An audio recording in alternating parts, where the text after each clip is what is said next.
മതസൗഹാർദ്ദത്തിന്റെ സ്നേഹവിളംബരമായി പുതുക്കിപ്പണിത Abu Dhabi Saint George cathedral വിശ്വാസികൾക്കായി സമർപ്പിച്ചു. 2000 പേർക്ക് പ്രാർത്ഥിക്കാൻ സൗകര്യമുള്ള യുഎയിലെ ഏറ്റവും വലിയ ദേവാലയങ്ങളിൽ ഒന്നായ കത്തീഡ്രൽ ഒട്ടേറെ പുതുമകളോടെയാണ് നിർമ്മിച്ചിട്ടുള്ളത്.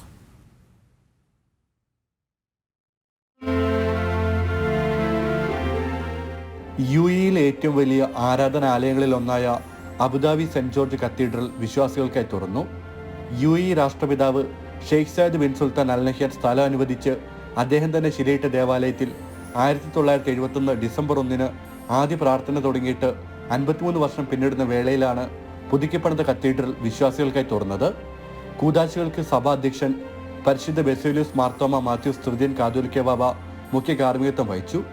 മതസൗഹാർദ്ദത്തിന്റെ നേർസാക്ഷ്യമായി മാറിയ ചടങ്ങിൽ യുഎഇ സഹിഷ്ണുതാ മന്ത്രി Sheikh Nahyan bin Mubarak Al നഹ്യാനും Lulu group chairman M A. Yusuff Ali അടക്കമുള്ളവർ പങ്കെടുത്തു.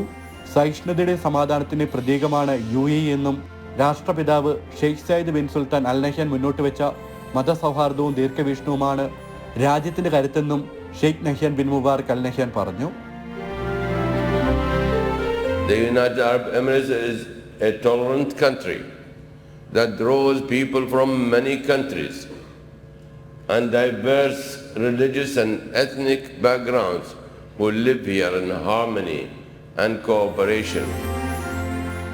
എല്ലാ മതങ്ങളെയും വിശ്വാസങ്ങളെയും ബഹുമാനിക്കണമെന്ന വിശാലമായ കാഴ്ചപ്പാടാണ് യുഎഇ പങ്കുവെക്കുന്നതെന്ന് Lulu group chairman M A. Yusuff Ali അഭിപ്രായപ്പെട്ടു. ഏകം സദ്വിപ്ര ബഹുധാ വദന്തി. നമ്മൾ പല രീതിയിലും വിശ്വസിക്കുന്നു, പക്ഷെ വിശ്വാസം ഒന്നിലേക്കാണെന്ന് ഉറച്ച് വിശ്വസിക്കുന്നവനാകുന്നു ഞാൻ. വിശ്വാസികളും സ്നേഹിക്കുവാനും അടുപ്പം പുലർത്തുവാനും മാനസികമായി നമ്മൾ ഒന്നിക്കുവാനുള്ള അനുഗ്രഹം ദൈവം പ്രദാനം ചെയ്യട്ടെ. 1.5 കോടി ദിർഹം ചെലവിൽ പണിതുയർത്തിയ ദേവാലയത്തിൽ ഒരേ സമയം 2000 പേർക്ക് പ്രാർത്ഥിക്കാം. ജാതിമത ഭേദമന്യേ ഏവർക്കും ഏത് സമയത്തും ദേവാലയത്തിലെത്തി പ്രാർത്ഥിക്കാനാകും. ജനം, അബുദാബി.